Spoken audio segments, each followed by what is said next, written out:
The doors of the throne room slammed shut behind me before I even understood what was happening. One moment I was standing guard at the edge of the hall, replacing a sick friend for a short shift. The next moment, every alien in the room had gone silent, and I felt something heavy settle over the air, like the whole building was holding its breath. My name is Daniel Whitfield. I am a soldier stationed on a planet called Vantesi Prime, sent here as part of a small human team to guard our ambassador during trade talks with a species far taller and far older than us. I had been on this planet for 6 months, and in that time, I had learned one simple rule above all others. Never let your face show anything. Never react. The Vantesi could read human expressions better than we could read our own, and one wrong look could end a fragile peace. So when the Queen walked into the room, I did exactly what I was trained to do. I stood straight, kept my eyes forward, and made my face as calm as still water. She stopped right in front of me. I did not expect that. Queens do not stop for guards. They walk past them like they are part of the furniture. But she stopped, and for one long second, she did not move at all. Her 3 golden eyes locked onto me, and the whole room seemed to freeze along with her. Nobody spoke. Even her guards, tall creatures with armored shoulders and clawed hands, stood frozen, waiting for some signal that never came. "Guardsman," she finally said. Her voice came through the translator device in my ear, a half-second after her lips moved, turning the strange, glass-like sounds of her language into plain English. "Your name?" "Daniel Whitfield, Your Majesty," I answered, keeping my eyes fixed on the center of her chest, since looking directly into a Vantesi queen's eyes was considered disrespectful, unless she asked for it. She did not respond right away. I felt her stare pressing into me like a physical weight. My heart began to beat faster, though I kept my breathing slow and even, the way we were trained to do under pressure. Then her eyes moved to my wrist. My sleeve had shifted slightly, showing a small brown birthmark I had carried since I was a baby. The moment she saw it, her whole body went rigid. "Where did you get that mark?" she asked. Her voice cracked slightly, losing the calm, royal tone she had carried a second before. "I was born with it, Your Majesty," I said. "My mother always told me it was there since the day I came into the world." "Your mother," she repeated, and something about the way she said those 2 words made the room feel even colder. Where is she now? I did not understand why a queen would care about my mother, or why the ambassador standing behind me had gone completely silent, his face pale with worry. I only understood that something enormous was happening, something far bigger than a simple guard duty shift. She reached out slowly and touched 2 fingers to my wrist. Her skin felt smooth and cool, almost like polished stone. The guards around her shifted uncomfortably, unsure whether to stop her or stand back. "This mark," she whispered, almost to herself, "does not appear on your kind. It has never appeared on your kind, yet here it is, exactly where it should be." "I don't understand," I said carefully. "This is just a birthmark. Lots of people have marks like this." "Not like this," she said. "Not in this exact place. Not this exact shape." Her voice shook slightly, and for the first time since I had arrived on this planet, I saw something in a Vantesi's face that looked almost like fear, mixed with something closer to hope. 16 years ago," she continued, "I sent my only child away from this world, to protect him from a war that took his father and nearly took our entire bloodline. The transport carrying him was reported destroyed.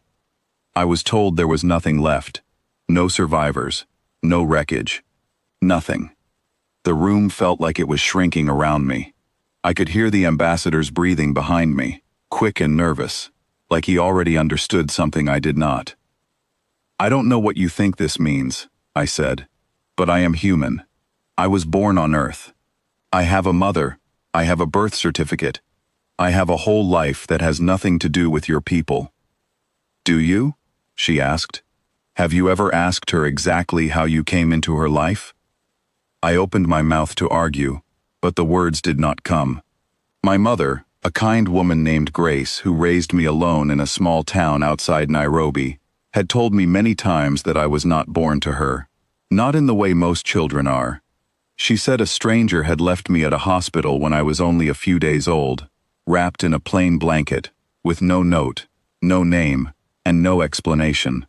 She said the doctors could never explain the strange mark on my wrist, since it looked as if I had been born with it, rather than injured. I had never questioned this story before. It had simply always been part of who I was. "You have his eyes," the Queen said quietly. "You have his age, to the season. You have the mark that only exists within my family line, passed down for generations before your people even discovered fire." "That could be a coincidence," I said, though my voice did not sound as certain as I wanted it to. "I am not asking you to believe me," she said. "I am asking you to allow me to find out the truth." Behind me, the ambassador finally found his voice. He stepped forward, trying to calm the situation with careful diplomatic words, speaking about protocols and treaties and official procedures. But the Queen raised one hand, and the entire room fell silent again, as if her simple gesture carried more weight than every soldier and official standing there combined. "I understand this is unusual," she said, looking directly at me now. "I understand this may frighten you, but I have waited 16 years believing my son was gone forever. If there is even the smallest chance that he is standing in front of me now, I must know." I stood there, caught between duty and disbelief, unsure of what to say or do. Everything I had been taught told me to remain calm, professional, and detached. But something inside me, something I could not explain, made my hands tremble slightly at my sides. "What do you need from me?" I finally asked. "A simple test," she said. "Nothing painful. Nothing dangerous, only a small sample, compared against records that remain from before the war." The ambassador looked at me, clearly torn between protecting protocol and understanding the importance of the moment. Finally, he gave a small nod, silently allowing me to make my own choice. "All right," I said. "Let's find out." The Queen did not smile, since Vantesi expressions were different from ours, but something in her eyes softened, like a person finally allowed to breathe after holding their breath for far too long. A small team of her scientists arrived within minutes, carrying delicate instruments unlike anything I had seen before. They took a small sample from my skin, careful and gentle, then connected it to a machine that displayed strange patterns of light and color across its surface. The room stayed completely silent as everyone waited. Even the ambassador, usually confident and composed, stood frozen with anticipation. Then the machine made a soft, clear sound, almost like a chime, and every scientist in the room turned to look at the Queen. "It matches," one of them said quietly. "Every marker matches." The Queen closed her eyes for a long moment, as if trying to hold on to the news before allowing it to fully sink in. When she opened them again, they were filled with something I had never expected to see in an alien's expression, something so deeply human that it caught me completely off guard. Tears. "My son," she whispered, stepping closer to me, though she stopped just short of touching me again, as if unsure whether I was ready for such closeness. After all this time, I did not know what to say. My entire understanding of who I was had shifted in the span of a single conversation. I was a soldier from Earth, raised by a loving mother in a small town, taught to follow rules and complete missions without question. Yet somehow, according to science I did not fully understand, I was also the missing child of an alien queen, born from a bloodline older than human history itself. "I don't know how to be your son," I admitted honestly. "I don't even know your language, your customs, or your world. I only know the life I have lived until now." "Then we will learn together," she said gently. "There is no need to rush understanding. What matters is that you are here, alive, standing before me, when I believed such a moment could never happen." The ambassador stepped forward carefully, clearing his throat. "Your Majesty, this changes many things regarding our current discussions. Yes, she said, still looking at me. It changes everything. I stood there, surrounded by alien guards, scientists, and diplomats, feeling completely lost, yet strangely certain that my life had just changed forever.